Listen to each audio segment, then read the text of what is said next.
Welcome to today's lecture. We are continuing from where we left off yesterday, still under classification of living organism. We are continuing with Animalia, the kingdom Animalia. Do not forget that we just ended the previous lecture with the kingdom Plantae. And looking at the kingdom Animalia or the Animalia includes what? Animals. So that's where you have all the animals. Think of them. All the animals, they are found in the kingdom Animalia or the Animalia classification. And what are the features? The common features of the Animalia or the animals, they are eukaryotic. They have eukaryotic cell. We already discussed what a eukaryotic cell is or what eukaryotic cells are. They are multicellular. They are the most sophisticated living organisms. Okay, they are multicellular. They are also heterotrophic. They convert, food substances into energy. They do not make their own food directly. Okay, so they derive energy from breaking down food substances into nutrients. The Animalia or the animals are further divided into two, which is the invertebrates and the vertebrates. Now, let's look at the invertebrates and the vertebrates. Under the invertebrates, like they taught us then in primary school, invertebrate animals are animals without what? Backbone. So they have no backbone. Take note of this color coding here. No backbone. All right. And hope you know what backbone is.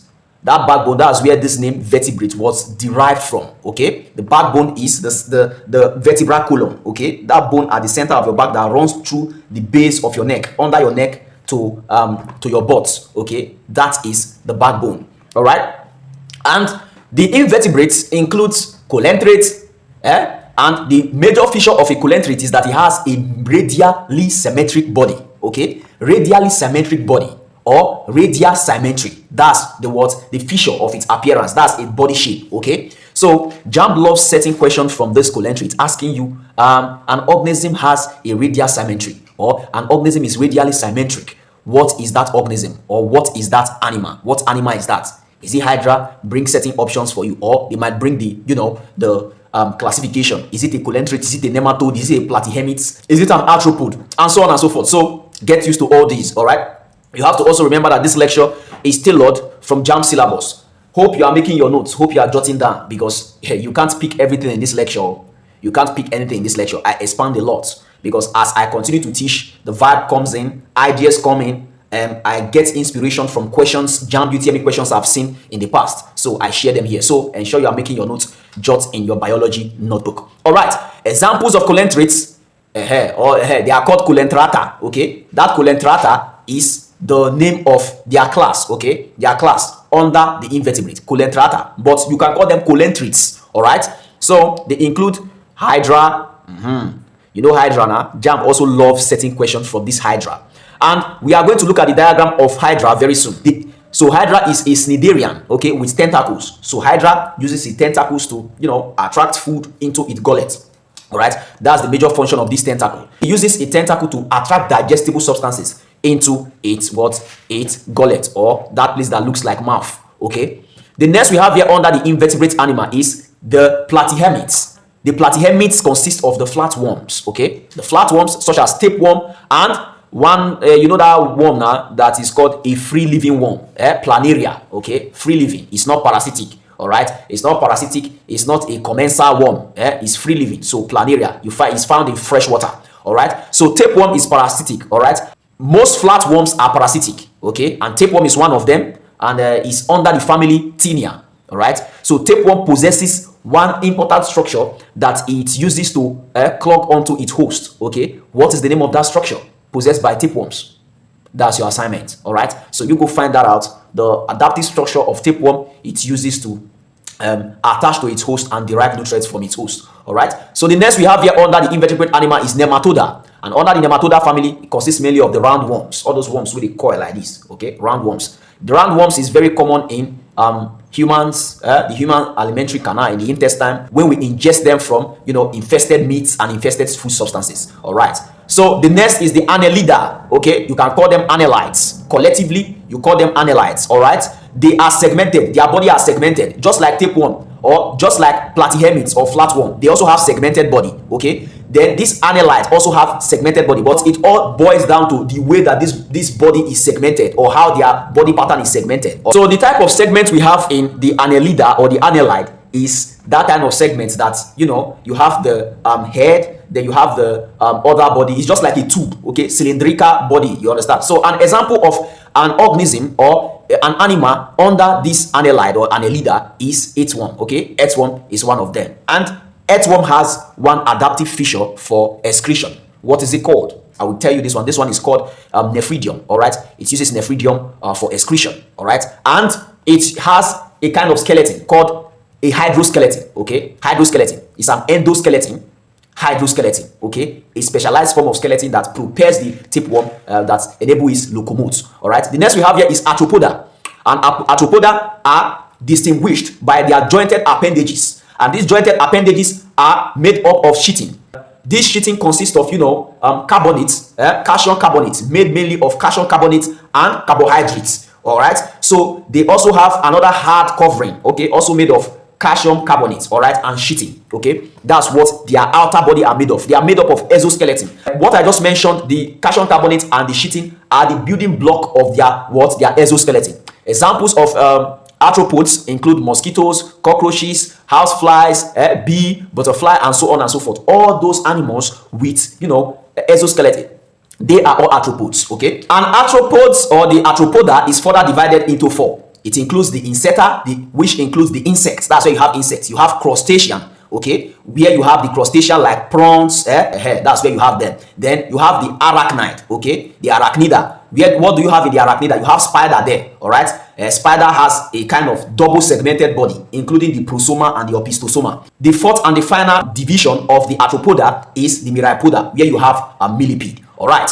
The next class under the invertebrate animals without backbone, is the mollusca, okay? You can also call them mollusks. Collectively, you call them mollusks. They have soft body. You know mollusks now? Examples of mollusks include snail, slug, clam. All those are mollusks. Octopus, they are all mollusks under the mollusk family. They have very soft body, soft, slippery, always moist, all right, with tentacles. Some of them have tentacles. We're talking about mollusks. I mentioned snail. When I say snail, I mean all the snail, both water snail, the one you have, terrestrial snail, all of them, all right? Now let's enter the vertebrates, okay? The vertebrates animal are the most sophisticated, the most complex, the most upgraded, okay? So they are animals with backbone, as they teach us for primary school that year. Animals with backbone, vertebrate animal. I already told you what backbone is, all right? So under the vertebrates, we have Pisces, okay? And what is Pisces? Pisces include fishes. Now here you get all the fish inside this family. Now here you get all the fishes. Examples of fish include cartilaginous fish, okay, which is full of cartilage, okay, full of cartilage. That's what they are made of. Example of a cartilaginous fish is shark,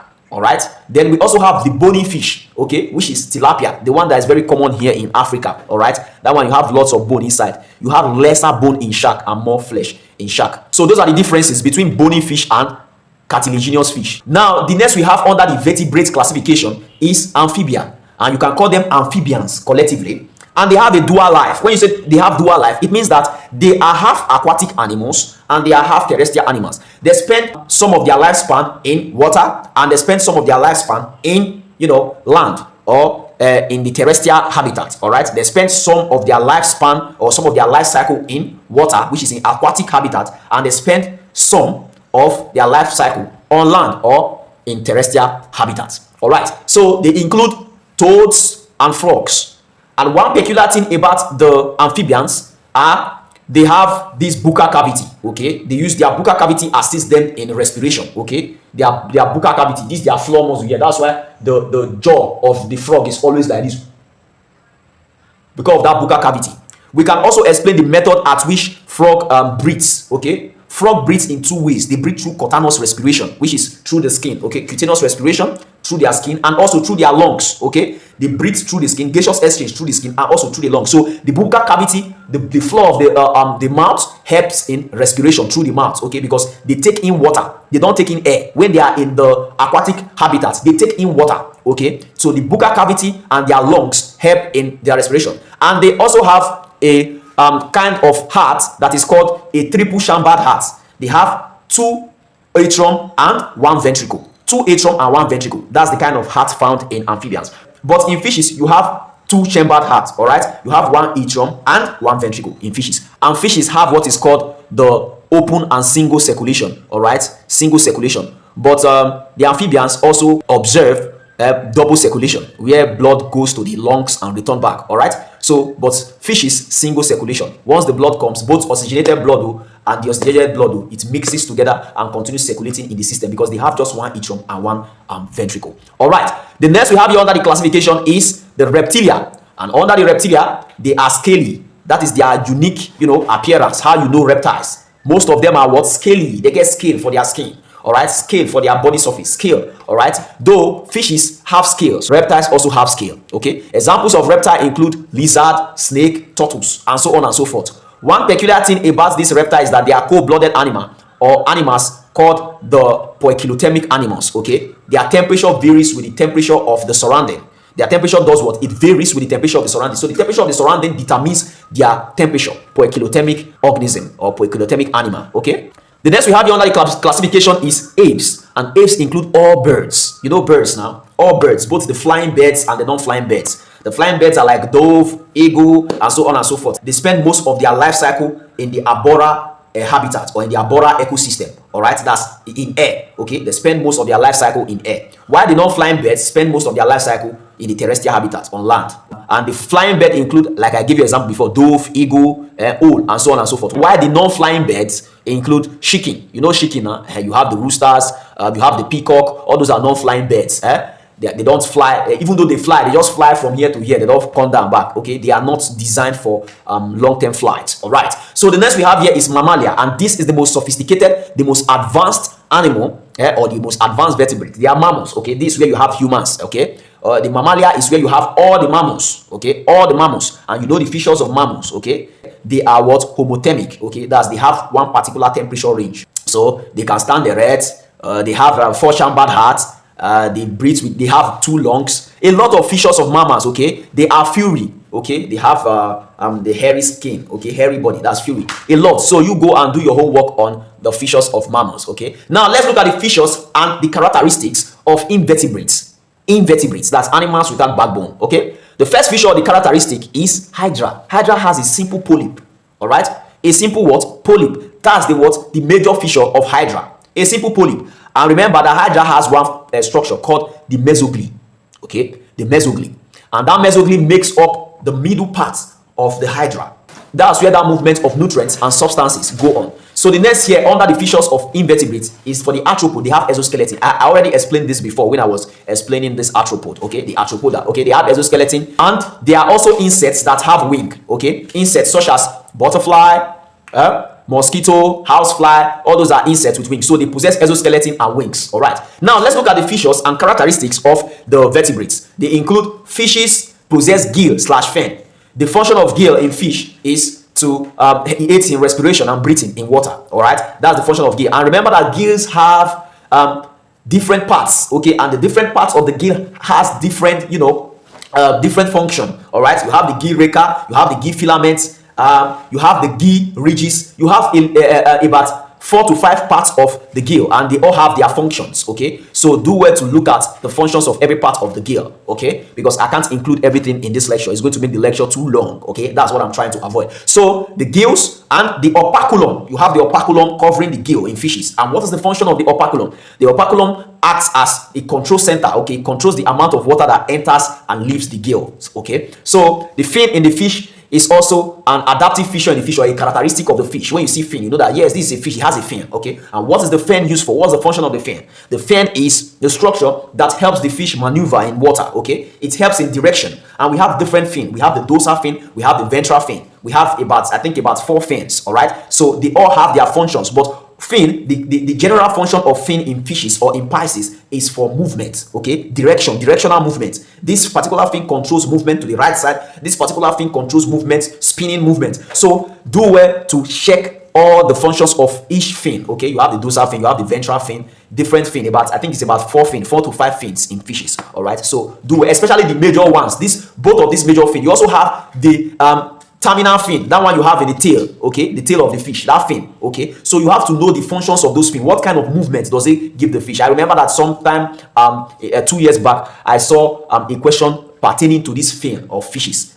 What kind of movement does so fin, or what fin helps fish move in so direction, so movement, spinning movement. So you have to get familiar with the functions of each of the fin. Okay. Now, the amphibians possess gills. Like I said, remember, they take in water. They have both gill, they have lungs, and they also breathe through their skin. A phenomenon called cutaneous respiration through the skin. So amphibians have both gills, they have both lungs, and they have what? They also use their skin for a gaseous exchange or respiration. So that's why amphibians are animals that adapt both in, the aquatic and the terrestrial habitats. All right. The next here is the reptiles. Okay. And the reptiles, they are dry. They have dry skin and they are scaly. All right. Dry, scaly skin. That is the major characteristic feature of reptile. And I told you before that they are cold-blooded, or what's called poikilothermic. All right. Their temperature varies with the temperature of the surrounding. So the surrounding determines their temperature, their core body temperature. All right. The next we have here is the bird. And what are birds known for? Birds are known for possessing feathers. Okay. Different feathers, like the feathers in the peacock, the feathers in the roosters, the feathers in the chickens, and so on and so forth. The next we have here is the mama. And what is the characteristic feature of mama? Mamas are furry, they are furry animals. Okay. They have hairs on their skin. Okay. They also produce milk through their mammary gland. Okay, the milk they use in feeding their young from the female, their mammary gland. That's why they possess mammary gland, the one you call breast. All right, let's look at the structural complexities in invertebrates. In invertebrate, structural complexity, we are also going to look at the one for the vertebrate. All right, the structural complexity is, I already explained what structural complexity is, but I don't know why I always like going back to all this explanation. Structural complexity is how it transitions from smaller structure or smaller adaptive features to more complex adaptive features. So what is structural complexity is all about? What does this animal have, or what does this organism have that enable it adapt to its environment? All right, the first here we have is the simple. Okay, the simple structural complexity, or the simple structure, is hydra. Hydra is a simple organism. All right, it's a simple organism in the what? In the tissue level. It has no organ. So hydra is a tissue, it has no organ. So this is in the simple level of structural complexity. So when you start invertebrates start transitioning into the complex, there you are going to see the arthropods, for example, which have segmented bodies. They are segmented, not like the hydra that is not segmented, not like the hydra that is just one way, having an ectodem, having an endodem, okay, and the mesogluea or the mesogly. All right, so now let's look at the structural complexity in vertebrates. Okay, that's in animals with backbone. All right, the first we have here is the basic or the simple, which is in fishes. Okay, fishes are the simple. Okay, remember the kind of heart that fish possesses. All right, and they have gills, they don't have lungs. All right, the kind of heart they possess is two chambered hearts. All right, one atrium and one ventricle. Okay, two chambered hearts, one atrium, one ventricle. So a transition into a more complex vertebrate animal, which is called the amphibians. Okay, and amphibians possess lungs, though they also have gills. Okay, but they have lung. Okay, and they can breathe in through their lung. They can take in air through their nostril. All right, and they can also breathe through their mouth. They take in water through their mouth. Into the gills, okay, into the gill of the amphibian. All right, so from amphibians it transition into a higher, more sophisticated, more advanced vertebrate animal, which is reptile. Okay, and reptile has what is called the amniotic egg. Okay, they have amniotic egg, an egg where you have amniotic sac inside, you have amnion inside. And remember, reptiles are animals, or reptiles are vertebrates that reproduces through a reproductive phenomenon called the ovoviviparity. All right, ovoviviparity is their reproductive, their unique reproductive phenomenon. That's the system through which the reptiles reproduces. All right, they lay egg. All right, so the amphibians, oviparity, or they are oviporous. Okay, that's their method of reproduction. All right, then for the amphibians, some amphibians and some fish, oviporous. Okay, they are oviporous. And some some amphibians, some fish, oviporous. Then for reptile majorly, okay, for reptile majorly is ovoviviporous, whereby as they give birth, it's not that they give birth, as they lay their egg, as their egg hatches, they die. Okay, they carry their egg inside them. Okay, with their young inside them.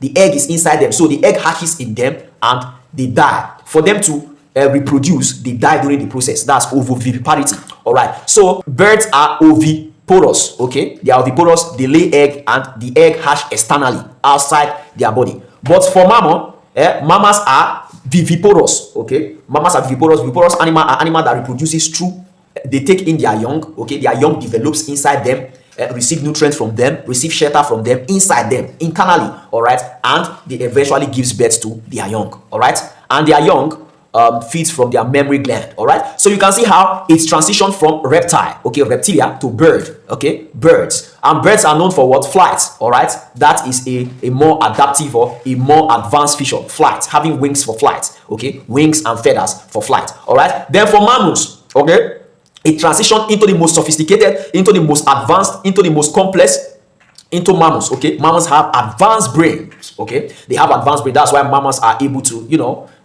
make things. Mammals are able to survive in various habitats. Mammals are able to manipulate the life in a way that it favors them because they have advanced brain. Okay, mammals do a lot. Okay, mammals do a lot. So the next subtopic we are looking at here is the life history of invertebrates. And what is the life history of the invertebrates like? The life history of the invertebrates is like they have asexual and sexual reproduction, just like the one I explained earlier. For the arthropods, that's the invertebrates with the exoskeleton, they undergo what is called metamorphosis. All right, and metamorphosis is just different stages, different cascade, different stages of, you know, reproduction. All right, and in metamorphosis, metamorphosis is a stage of maturity from basic to complex, from simple to complex. All right, and in, for example, butterflies, okay, butterfly undergo metamorphosis, okay, and the stage of metamorphosis is from egg, okay, they lay egg. After that egg hatches into a larva, and that larva hatches into a pupa, and that pupa, it does what? It hatches, or it turns, or it metamorphoses into an adult butterfly or an adult arthropod. All right, and in metamorphosis, one thing is peculiar. Okay, now let's look at the life history of the vertebrates. Okay, the life history of the vertebrates occurs both through the external and the internal fertilization. All right, like I explained earlier, which is the, you know, the oviparity, the viviparity, and the ovoviviparity. All right, so for example, the amphibians, okay, the amphibians, you know, they give rise to a tadpole, one of their young, the amphibians, called tadpole. Okay, tadpole, and it's through this tadpole that matures into the adults. This method of reproduction in amphibia is also metamorphosis. Okay, this tadpole to adult is also metamorphosis. All right, from, you know, from egg to tadpole, from tadpole to adult is also metamorphosis. So metamorphosis also occurs in amphibians. Okay, not just only invertebrates. So what you have to know is the vertebrates that undergoes external and internal fertilization. Fishes undergoes external fertilization. All right, what is external fertilization? It means that the fertilization of the egg occurs outside the animal or outside the female. All right, when a male fish comes in contact with the female fish, it releases sperm on the eggs. Okay, or sometimes it might climb on top the female fish, but the egg is not inside the female fish. Okay, the egg might be on the cloaca of the female fish, just on the surface, or the female fish might decide to lay, because fish lay a lot of egg. Animals that undergoes external fertilization, they lay lots of egg, because if you don't lay a lot of egg, you are not going to have an efficient fertilization to some extent. So the female lay lots of egg, and the male also make a lot of sperms, okay, to fertilize those eggs. Just imagine, say, an organism or an animal just lay egg full inside water, and so you are going to need enough sperm to, you know, fertilize those eggs, because you have water there. Water is also going to be diluting everything. So that's external fertilization. Therefore, internal fertilization is the kind of fertilization that occurs in the vertebrates, okay, inside the vertebrates. It occurs inside the body of the vertebrate. All right, and how does this occur? Okay, the male and the female has to meet. It happens in chicken, in mammals, you understand, in humans, in primates like monkeys, in goats, in sheep, cows. They mate. Mating brings about the environment for internal fertilization, so it occurs internally. So fertilization can occur internally, but reproduction or gestation might not occur internally. After fertilization, some vertebrates lay egg. Okay, for example, bird. After that fertilization, they nurture their egg, or hatch their egg, or hatch their embryo outside their body. All right, so that is an example of an oviparous, you know, oviparous animal, where they nurture their young outside them, outside their body. Though fertilization occurs in them, they nurture their young outside their body. Their young receives nutrients from the egg. Okay, from the egg, all the nutrients in the egg, those egg yolk, those albumin. Okay, albumin. All right, they receive nutrients there, and they hatch there. They got mature, and they hatch out, and they become a bird. Now let's look at the evolution/transition in vertebrates. What is the evolution and transition in vertebrates? Aquatic origin. Like I said before, evolution and transitioning, everything started from water. Life started from water. Okay, so it begins from water and it transitions. For example, you have fish origin. That is like the lowest in vertebrates. Okay, in vertebrates, the fish origin. Okay, that's the ones you have in the water. That's the simplest form of the vertebrate. All right, so it transitions into the semi-aquatic. Okay, fishes are what? Aquatic. Transition into the semi-aquatic. a more advanced vertebrate, okay, which are the amphibians, semi-aquatic. Why are they called semi-aquatic? They live some part of their life cycle in water and they live the rest on land, okay? So they are both terrestrial and aquatic, they are mixed, all right? So from amphibians, it transition into full terrestrial, okay, full terrestrial vertebrate, which includes the reptiles slash the apes, which is bird, all the birds, okay? Then the mammalia, which includes all the mammals, all right? Then let's look at the evolution slash transitioning of invertebrates, the evolution and transitioning or the transition of invertebrates, all right? Colentrates, the one under the family of the Colentrata, okay? They are aquatic and they are the simplest form. They are the simplest form. And from here, it transitions into terrestrial, where you have the arthropods, okay, in the terrestrial habitat. All right. Now, let's look at the advancements in invertebrates, okay, from simple to complex structures. What are the advancements there? All right. From the simple, you have colentrates, or once in the Colentrata family. Then you transition into a higher one, advancement into a complex, more complex organisms or more complex invertebrates, such as annelid. You know what annelid possess, okay? They have hydroskeleton, they have segmented body, they have excretory system, which is nephridium, like earthworm, for example. You have arthropod. You know what arthropod possess? Arthropod possesses what? Skeleton, exoskeleton too, okay? And they have organs, they have system, they have organs. This nephridium I just mentioned is an organ for excretion. So they have organ, more sophisticated, more complex. Not like colentrate without organ. Colentrate is just a tissue, okay? Colentrate is just a tissue. You don't even reach organ, but the annelid, the arthropod, they have organ systems, all right? Even annelid, they have blood, they have circulatory system, okay? So let's look at the advancement in vertebrates, all right? The advancement in vertebrates is from fish. Fish is the simplest, okay? From fish, which are aquatic, transition into tetrapods, okay? You know, from fish to tetrapod, which are what? The land-adapted what? Vertebrates, all right? Jamb said we should master the economic importance of invertebrates and vertebrates, all right? For the economic importance of the invertebrates, they include insects. And what does insect do for us? Insects such as bee, they contribute to pollination and they also produce honey, all right? Honey is very expensive. Honey is very nutritious and it's also medicinal, okay? Mosquitoes transmit disease that they cause wahala for the ecosystem, for the economy, that they cause wahala. They transmit disease called malaria through a parasitic protozoa called Plasmodium, okay? You have Plasmodium malariae, you have Plasmodium falciparum, about 4 of them, okay? Remember the types of mosquitoes, okay? You have about 4 types of mosquito. You have Culex mosquito, you have Anopheles mosquito, you have about, just get used to them, okay? The ones that spread malaria are called the Anopheles mosquito, okay? There are other ones that, like the Culex, that feeds on plant sap. Time can't permit us, because if time permits us, I would have loved to explain the life cycle of, you know, Plasmodium in mosquitoes, okay? In Plasmodium and mosquito, you have the trophozoites, you have the sporozoites, and you have the merozoites, okay? About this 3 stage, okay? The 3 stages, okay? Jamb always set question from there. So look at the life cycle of mosquitoes and in humans. The life cycle of mosquito in humans, okay? You have the sporozoites, you have the trophozoite, and you have the merozoites, all right? The trophozoites, all right, let me just quickly give an overview. The trophozoite is when the mosquito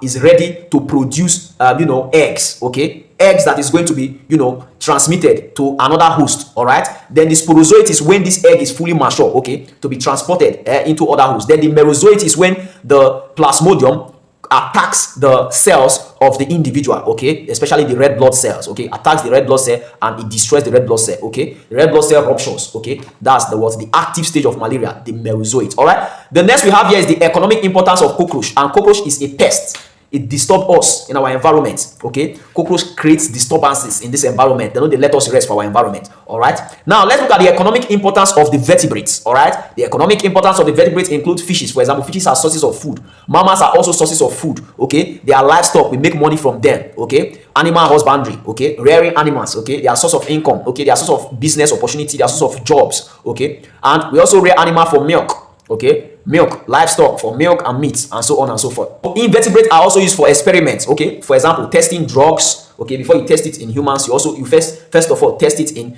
other vertebrate mammals, okay? We use them to conduct experiments and practical for clinical trials, all right? What is the environmental value of the vertebrate and invertebrate animal? Insects, for example, they contribute towards pollination. They pollinate plants. You know what pollination is? The transfer of pollen grain from the anther to the stigma of a flower, all right? To aid in what? The production of fruits, the production of what? Fruits and the ova, the fertilization of ova. That is the fertilization in plants, okay? And you have different types of pollination. You have cross pollination, you have self pollination. What are pollination mediators? You have insects, Okay, insect is pollination mediator. You also have wind as pollination mediator. Okay, pollination mediators are factors or organisms that transport, pollen grains from anther to stigma, from the male reproductive part of the flower to the female receptacle. All right, bird also facilitate pollination too. Okay, bird also facilitates pollination, and some other arbora animals like squirrel. Okay, during their process of feeding, they transfer this pollen grains from plants to plants, or from anther to stigma. Insects also decompose waste. Yes, insect like fly, house fly, they help in waste decomposition. Remember the value or the benefits of biodegradation. All right, biodegradation is very, very, very beneficial to the ecosystem, very, very beneficial to our lives. Okay, things has to decay. All right, things has to decay, soil has to be nourished. All right, so the next here is earthworms. And earthworm does what? They aerate soil, okay, through burrowing. Okay, they aerate soil through burrowing. Aerating soil is like making the soil fine. Okay, making the soil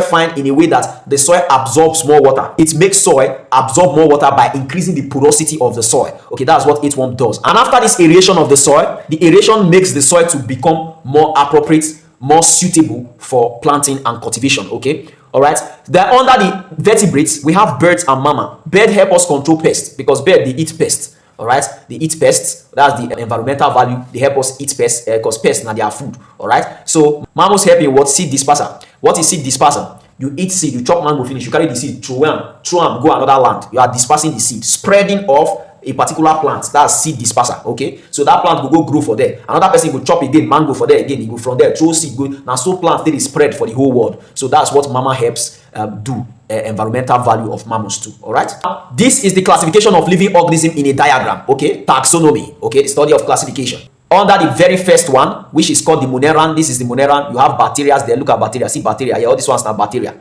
They are all these bacteria without they have prokaryotic cell. Okay, cell with just only a cytoplasm, no other major organelles like mitochondrion and vacuole. Okay, then you transition into what? The more complex one, which is what?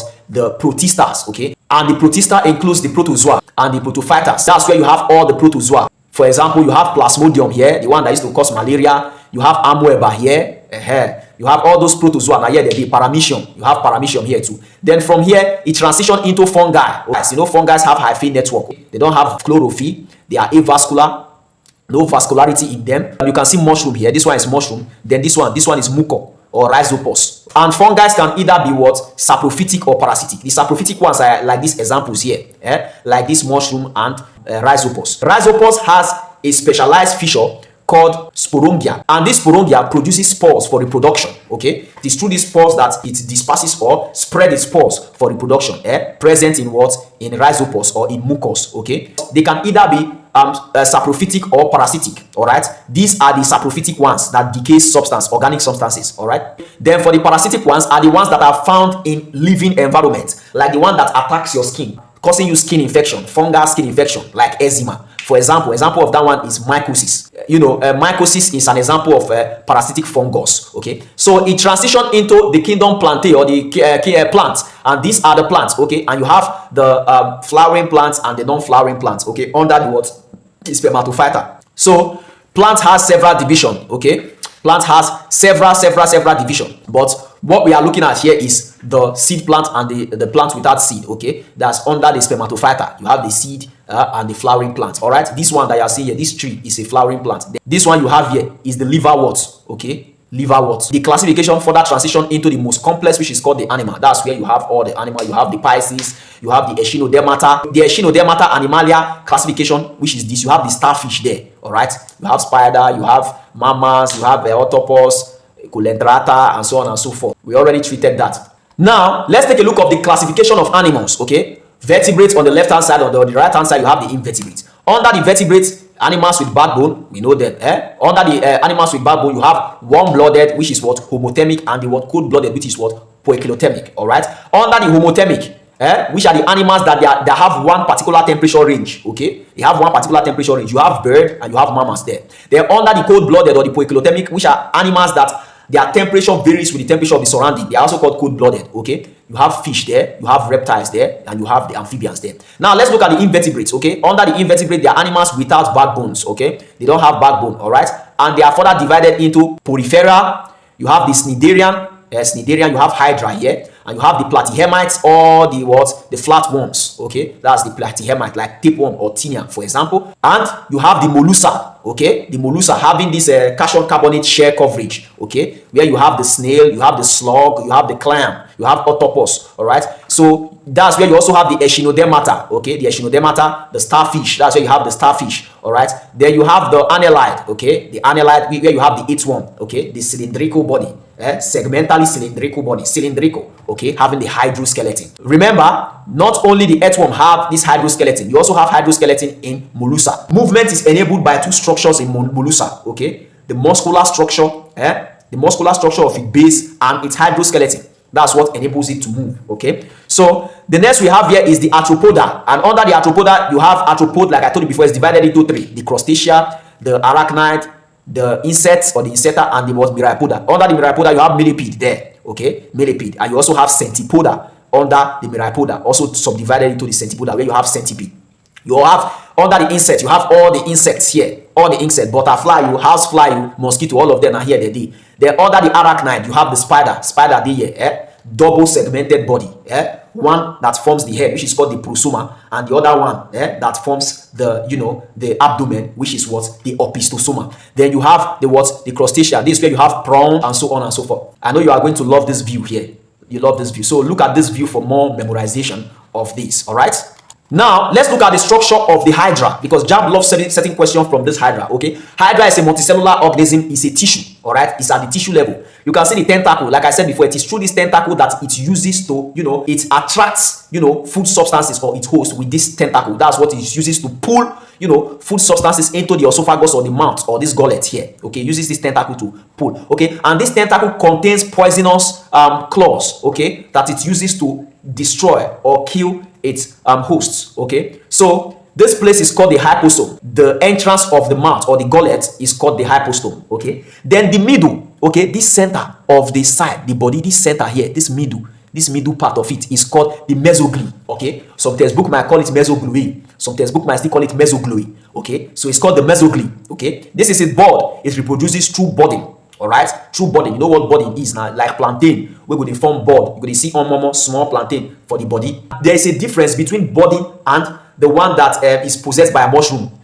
You are going to see on close to mushroom, but it's not budding. Budding originates from the parent plant. You go see and you go come out from the parent plant body. But the one possessed by a mushroom, for example, that one is not budding. No, okay, it's not budding. All right, this inside here now the gut, okay, is the digestive cavity. It's called the gastrovascular cavity, all right? Inside here, this is where digestion and absorption occurs in the hydra, okay? This is the basal disc, the stand of the hydra, okay? Then here is the peduncle. Peduncle is like an attachment, okay? An attachment of its tissues, okay? Here is the ovary of the hydra. Then this inside, this inner part is endoderm. Anywhere you hear endo in what? In biology, just know that it's relating to inside, endoderm, inner tissue.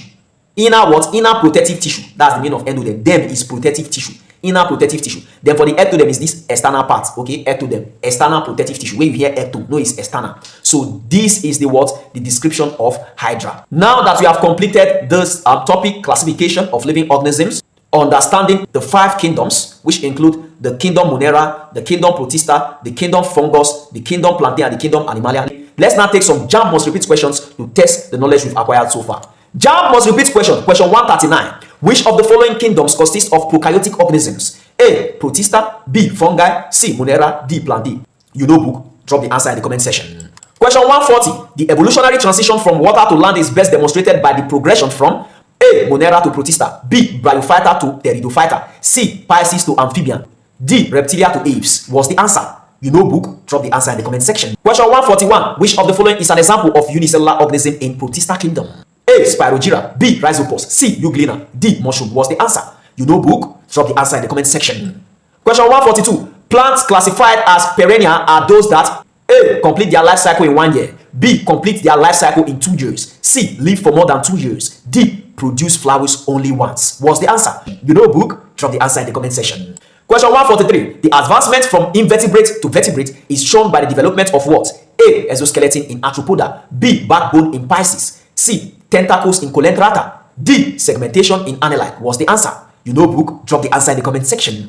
Question 144. Which of the following insect is economically important for pollination? A. Mosquito. B. Cockroach. C. B. D. Housefly. What's the answer? Drop the answer in the comment section. Question 145. The history life of ferns, which is a pteridophyta, involves A. Seed and flowers. B. Spores and alternation of generations. C. Binary fission. D. Metamorphosis. You know book. What's the answer? Drop the answer in the comment section. Question 146. Which group of organisms shows the greatest structural complexity among the kingdoms? A. Monera. B. Protista. C. Fungi. D. Animalia. What's the answer? You know book. Drop the answer in the comment section. If you are struggling, answer these cheap biology Jamb must repeat questions. All you have to do, no panic. I will help you. I will give you a plan for your Jamb UTME. This note you are seeing here is a simplified and short slides that covers the full Jamb syllabus for biology. I also have it in chemistry, physics, and English. So help yourself, make smart decision, and pass your Jamb UTME. With just this file, with just this library, you can score up to 300 if you are serious in studying this lecture. Also remember that I have a short simplified lessons in this lecture notes, and this lessons is given to you free of charge. All you need to do is purchase this lecture note for 1,000 naira and access the free lectures under this lecture note. Jamb 2026 candidate. Peace out.